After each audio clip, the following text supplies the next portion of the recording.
billahi minasyaitonir rajim. Bismillahirrahmanirrahim. Alhamdulillahirabbil alamin. Arrahmanir rahim. Maliki yaumiddin. Iyyaka na'budu wa iyyaka nasta'in. Ihdinas siratal mustaqim. Siratal ladzina an'amta 'alaihim ghairil maghdubi 'alaihim waladdallin. Amin. Assalamualaikum warahmatullahi wabarakatuh. Alhamdulillah. Wassalatu wassalamu ala Rasulillah wa ala alihi wa sahbihi ajma'in. Allahumma anfa'na bima 'allamtana wa 'allimna ma yanfa'una wa zidna 'ilma. Allahumma akhrijna min zulumatil wahm wa akrimna bi nuril fahmi waftah 'alaina bi ma'rifatil 'ilmi wa sahhil akhlaqana bil hilmi. Allahumma iftah bainana wa bain qaumina bil haqq wa anta khairul fatihin. Wa sallallahu ala sayyidina Muhammad wa ala alihi wa sahbihi wasallam. Walhamdulillahi rabbil alamin. Muka surat 39. Ya, itu menceritakan bagaimana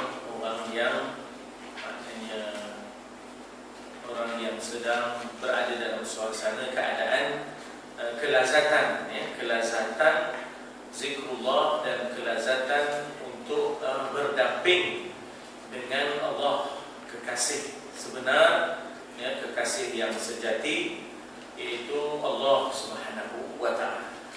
Jadi dalam kelazatan itu, ya, ada kalanya dia lupa makan, ada kalanya dia tak ingat nak tidur, maklumlah. Ada kalanya dia tak sedar pun orang cabut panah daripada diri dia. Contohnya Sayyidina Ali, kan, bagaimana dia terkena panah. Jadi untuk cabut sakit tak apalah katanya, biar saya sembahyang. Masa saya sembahyang, cabut dia. Kelazatan solatnya menyebabkan dia lupa segala-galanya, ya, dia lupa segala-galanya. Dan dalam suasana itu kalau orang cabut panah pun dia tak ada rasa sakitnya, ya. Ketika mana orang tersilau dan terhimbau dengan dunia, ya, tak ada apa-apa. Ya, orang yang dah rindu Allah, rindu akhirat, ya, ketika orang tersilau dan terhimbau dengan dunia dan segala perhiasannya, dia tak nampak apa, dia tak ada merasakan apa-apa, ya, dia tak ada apa, ya, tak terkesan apa pun dia, ya, tak terkesan apa pun, ya. Ketika mana orang asyik mencari, ya, segala keduniaan dan kekayaan dan segala kemegahan, segala bentuk, maknanya kita kata kecantikan, keindahan, dia tak ada. Ya, kalau bahasa yang mudahnya dia fana, ya, dia bahasa yang mudahnya fana. Maknanya fana ialah dia tak ada kehendak dah, tak ada kehendaknya dah. Maknanya dia sudah binasalah kehendak dia, ya, sudah binasalah kehendak dia kerana fananya dengan zikrullah, fananya dalam maknanya kita kata beribadah kepada Allah, ya, sehingganya dia tidaklah orang yang, ya Allah, tidaklah seperti orang yang menyembah nafsu. Sikit-sikit nak makan, sikit-sikit nak makan, ya dah. Sembang sikit makan, buat sikit makan, semua makan, ya dah. Kata Ustaz Prah tu, orang begitu makan sikit-sikit. Adapun orang awam sikit-sikit makan. Ya dah. Sebelum ceramah makan, lepas ceramah makan. Ya dah. Pasal kita sikit-sikit makan. Ya dah. Mereka kata Ustaz Prah, makannya sikit-sikit. Ya dah. Makannya adalah makannya sikit-sikit. Orang awam, Allah, sikit-sikit makan. Ya. Jadi kenapa mereka makannya sikit-sikit je, ya dah? Sebab dia bukan hadafnya itu, ya dah? Bukan hadafnya itu, bukan itu. Dia sudah maknanya fana dengan zikirnya, dengan ibadahnya, ya. Maknanya tak banyak makannya, tak banyak tidurnya, tak banyak sembangnya, tak banyak cari dunianya, ya dah? Tak banyak perhiasannya, tak banyak mintanya. Minta ni pun tak banyak. Minta ni pun tak banyak. Tak banyak minta, ya, pasal dia sudah tenggelam dalam kerinduannya kepada Allah, asyiknya dia berkasih dengan Allah, tak ada banyak minta, ya. Yang lebih penting bagi dia ialah kekasihnya, bukan nak minta itu, bukan minta ini, ya, tak ada. Yang lebih banyak ialah maknanya bukan meminta-minta, apa orang kata, mendesak-desak. Dalam bahasa Arab dipanggil ilhah. Ilhah itu maknanya minta dalam keadaan yang mendesak-desak. Itu dipanggil ilhah. Jadi tak ada ilhah, tak ada minta dalam keadaan mendesak-desak begitu. Ya, kurang mintanya pun. Ya, kurang mintanya. Dan ya Allah, kekasih dengan kekasih ni, susah jadi nikmat ya. Kekasih dengan kekasih ni susah jadi nikmat. Maksudnya kekasih dengan kekasih ini demi untuk kekasihnya dia sanggup bersusah payah. Tetapi susah payah itu bukan berat bagi dia. Susah payah itu adalah suatu nikmat bagi dia ya. Jadi maknanya tak ada bagi dia puasa ke, zikir ke, tahajud ke, bukan susah bagi dia ya. Nikmat bagi dia. Allah, bagi orang awam susah dia.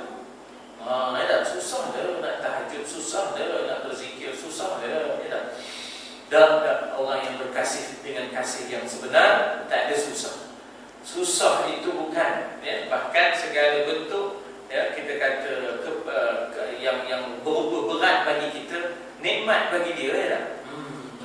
Itu biasanya ya tak?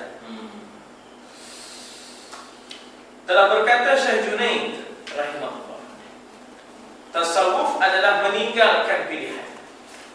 Maknanya yang ada pada dia ialah sami'na wa ata'na. Yang ada pada dia ialah sami'na wa ata'na. Maknanya dia tak ada pula idza qada Allahu wa rasuluhu amra an yakuna lahumul khiyaratu min amrihi. Tak ada pula bila ada bila Allah telah menetapkan, Rasul telah menetapkan, tiba-tiba dia minta pilihan yang lain. Dia minta yang lain. Tak ada.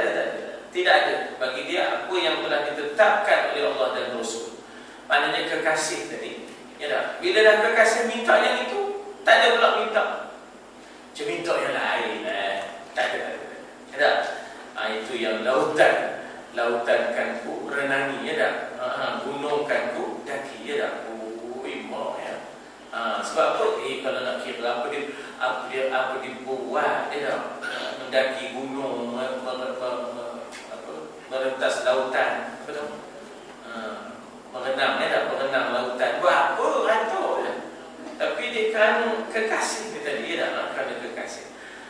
Jadi demikianlah tasawuf bermakna bahawa kita meninggalkan pilihan. Kita nak rehat, kita sebaliknya ditinggalkan rehat.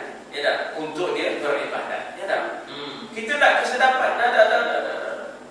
Ditinggalkan kesedapan, dicari roti-roti kering je. Ya. Simple. Ya tak? Ya. Kita tak perhiasan. Dia tak mahu perhiasan. Dia tak mahu perhiasan. Bagi dia sederhana, simple living macam orang biasa. Tak mahu distinguish. Ya tak? Dia tak mahu berbeza. Dia tak mahu. Biar dia sama, biar dia tanam keinginan, dia benamkan keinginan, ya tak? Jadi ditinggalkannya pilihan-pilihan. Jadi itu basic pada orang yang sufi, orang yang bertasawuf, ya tak? Sebenarnya tuan-tuan, puan-puan ini sebenarnya tak payah sembang. Kita tengok orang tu cukuplah, ya tak? Tak payah sembang dia. Tapi bila perilakunya tak begitu, tak jadi. Ya tak? Sembang dia, perilakunya tidak begitu. Tak ada. Sebab orang itu bukan dipakai pada sembangnya sahaja, bahkan dipakai pada buatnya macam mana. Ya tak? Macam kita dengan Syiah kan. Kalau dalam conference, seminar, takribul mazahib dipanggil, ya tak? Mendekatkan mazhab-mazhab. Baik tu, tidak semua tak batik. Dalam seminar-seminar, ya tak? Dengan Syiah ni dipanggil juga lah ulama-ulama sunni, ulama sunnah, ya. Baik ni, ya. Kita bukan hanya boleh menilai, ya tak, dengan perbentangan kertas kecil.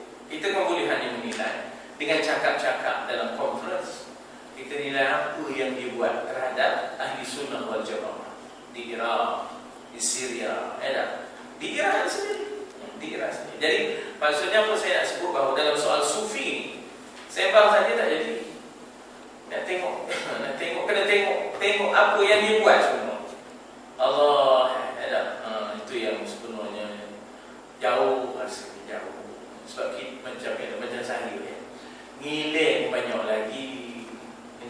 banyak milih toyoknya tak ada. Toyoknya tak ada, milih banyak tak. Milih maknanya gelap lah. Kalau dah lampu belawang, dah. Jadi Allah jauh jauh. Itu kalau orang berlaku yang lawak mau dia campur, tak jadi. Orang yang dikatakan ahli sufi itu, dia tak mau memilih yang lawak. Lagunya lawak dia pun lari. Maknanya lagunya lawak, maknanya dia pun lari. Dia tak mau. Walladzina hum 'anil lagwi mu'ridun.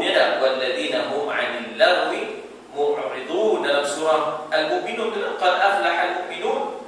Alladzina hum fi salatihim khashi'un walladzina hum banyak di situ antaranya walladzina hum ataupun dikatakan 'anil lagwi mu'ridun, benda-benda yang lama tak ada membau pahala. Malah campur. Dia berpaling daripada benda-benda yang itu Allah. Kita tak tahu banyak lagi kita menghadap benda yang lama. Banyak kita menghadap benda yang tak ada berpahala. Allah. Maka sebab itulah mana tasawuf ni sebenarnya bukan baca kitab. Bukan sembah semata-mata, bukan baca kitab semata-mata. Yang kita buat itu semuanya. Apa yang kita buat, itulah orang punya penilaian. Sebab itu maknanya berhati-hatinya Imam Bukhari dalam memilih hadis ataupun mendapatkan hadis. Satu hari itu dia tahu ada orang punya hadis yang sanadnya sampai muttasil. Dia pun cari orang tu. Cari di kampung Pulan, di pekan sekian, di kampung sekian. Pergi dari jauh tengok dia tengah nabur supaya ayat ternakan dia datang. Tengok dekat, rupanya yang ditabur bukan gandum, bukan makanan, pasyo. Dikecik ni binatang ternak. Imam Bukhari tak jadi ambil hadis orang tu. Tak jadi ambil hadis orang tu. Betulnya tak? Tak boleh pakai. Betulnya tak? Berdeok. Itu sampai ke tahap itu dalam tahap saringan. Dalam tahap saringan. Jadi maknanya kita kata sembang saja tak boleh benda ni. Buat itu nak tengok. Allahu Akbar. Dan diceritakan bahawa Zunnun al-Masri, Masri itu Mesir lah, duduk di Mesir.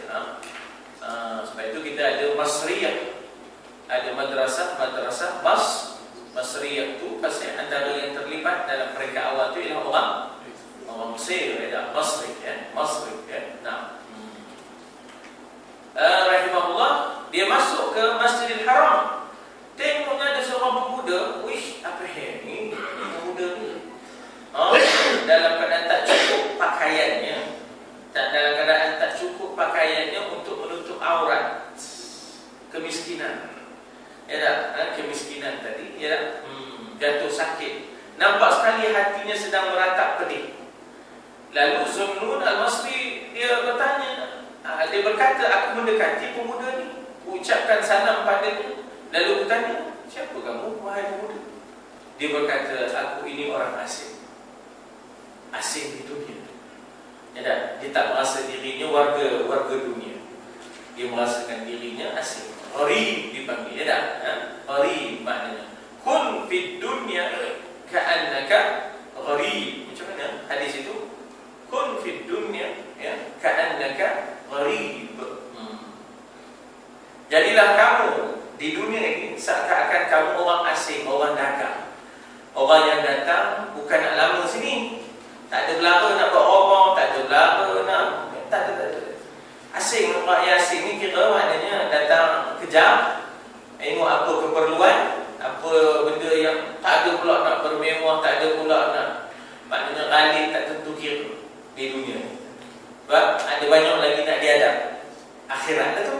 Ada banyak lagi nak diadap. Barzakh lah tu.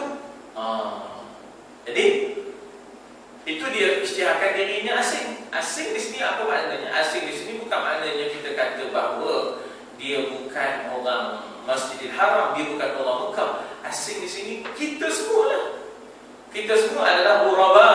Kita semua adalah gharib. Kun fid dunya ka'annaka gharib. Jadilah kamu di dunia ini seolah-olah kamu itu orang asing je. Dia datang kejap, datang kejap je, dia dah pedagang kejap je, jadi tak ada beria. Dia dah tak ada beria nampak Allah dah. Dia dah nak itu nak mana kita. Tak ada ini nak lalu kejap ni. Ya. Kan kita kalau singgah kejap, dia dah tak ada banyak lagunya. Jadi aku sebenarnya orang asing ni katanya di Masjidil Haram, ya. Sedang dirundung rindu ke Allah, nak berjumpa dengan Allah, yarju liqa'a rabbih, ya dah. Faman kana yarju liqa'a rabbih falyamal 'amalan salihan wa la yusyrik bi'ibadati rabbih ahada.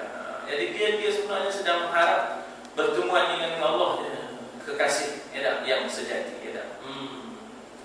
Jadi oleh kerana itulah dia kata aku ini orang asing di dunia ni sebenarnya, ya. Sebenarnya aku asing sini lah, asing di dunia, bukan warga dunia kita. Bahkan kita diciptakan untuk akhirat, ya dah. Dunia diciptakan untuk kita, tapi kita bukan diciptakan untuk dunia. Dunia memang, ya, innama khuliqatid dunya lakum wa antum khuliqtum lil akhirah. Itu dia kata Nabi, ya. Memang innama khuliqatid dunya lakum. Dunia ni dijadikan memang untuk kamu, tapi kamu tu, ya dah, wa antum khuliqtum lil akhirah. Kamu tu dijadikan untuk akhirat. Kamu tu warga akhirat, warga syurga, ya dah. Jadi bukan warga dunia ni. Dunia ni kita dipegang visa traveler, ya dah. Visa musafir je, ya dah. Ada dia punya masa dia, ya, validity-nya dia, ya dah.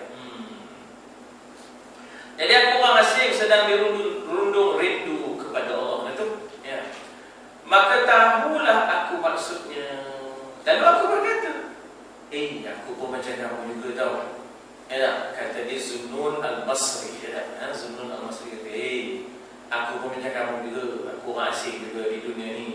Dunia ni bukan tempat kekal. Nak lalu sebentar je, ya dah. Transit je, ya, transit je. Aku pun tengah merindukan Allah, nak berteman dengan Allah, ya dah. Kemudian dia menangis setelah dia kata aku juga seperti kamu. Kemudian pemuda itu menangis, ya, pemuda itu menangis, dia menangis.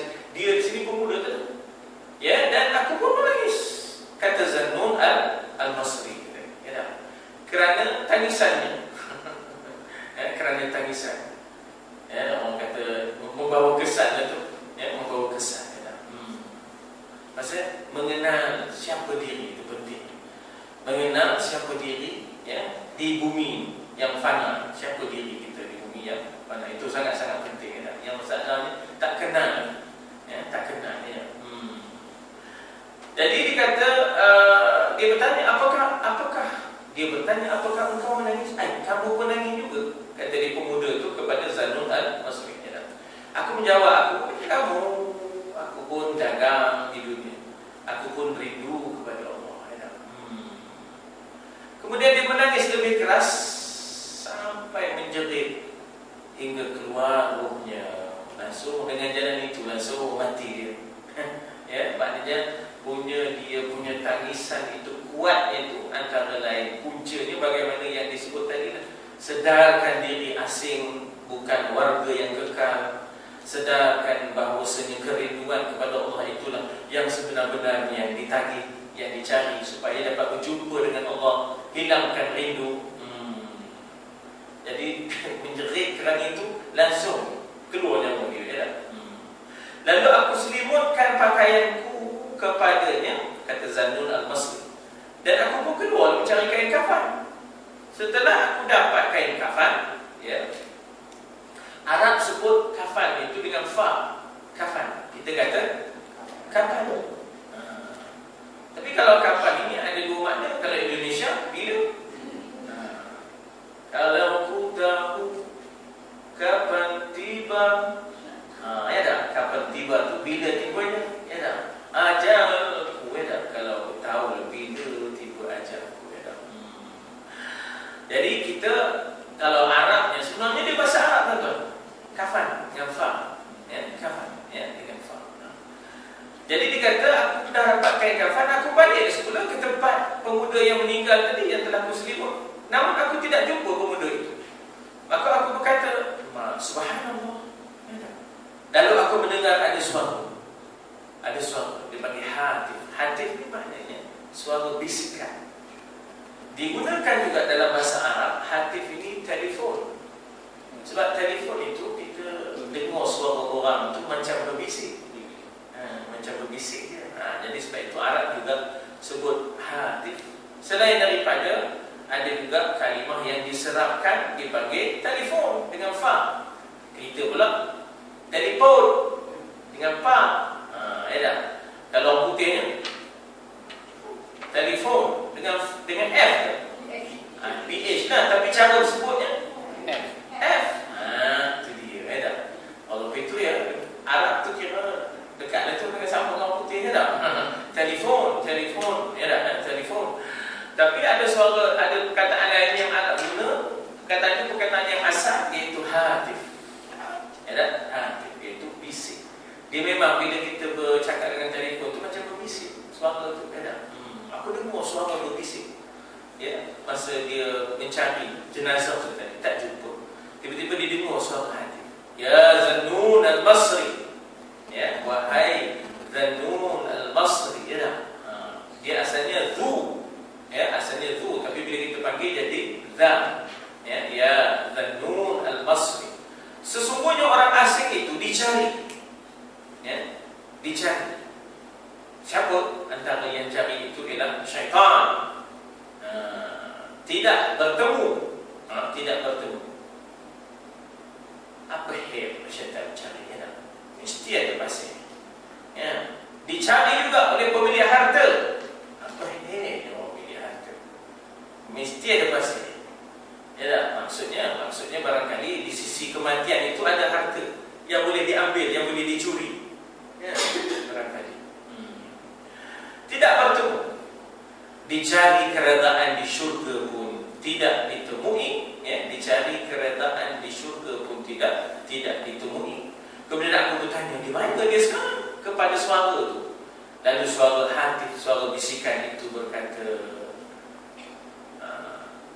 di majlis, dalam bahasa Al-Quran suratul Qamar ini dikata fi maq'adi sidqin 'inda malikin muqtadir. Dia berada di majlis yang benar, di sisi Allah. Di sisi Allah yang Maha Kuasa. Fi maq'adi sidqin 'inda malikin muqtadir. Maknanya dia berada di tempat yang benar bagi dia. Laki-laki yang hilang tadi, jenazahnya nak dikafankan, tak ada. Gitu ya. Tiba-tiba ada suara mengatakan dia berada di tempat majlis, tempat yang benar, maq'ad sidqin. Dia di mana? 'inda malikin muqtadir, di sisi Qadir, yakni Allah yang Maha Berkuasa.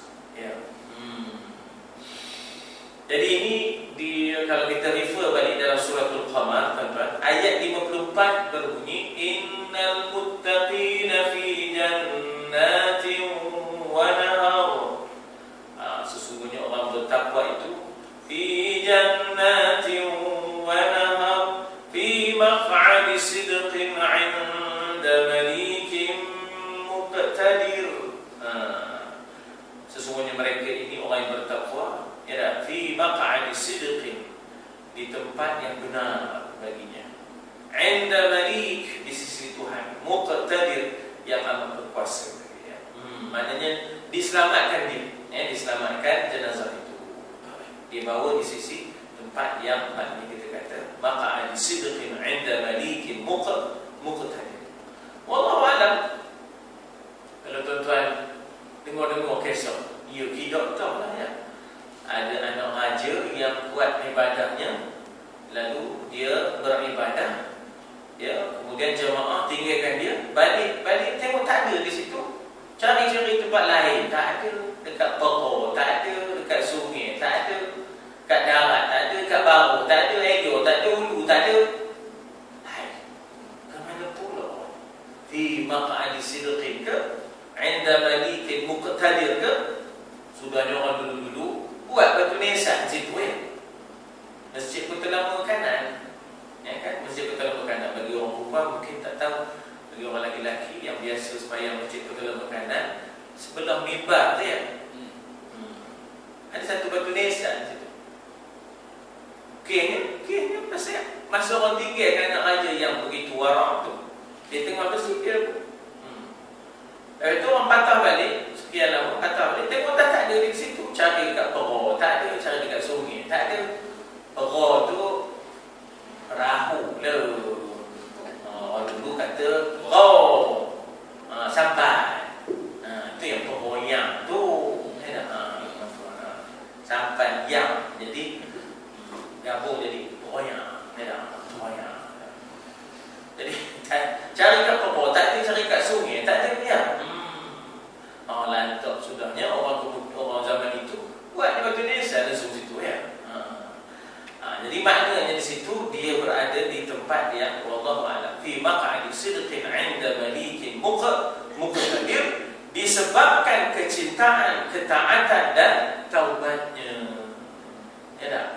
Maknanya Allah Ta'ala telah ambil dia jasadnya selain daripada rohnya dan jasadnya.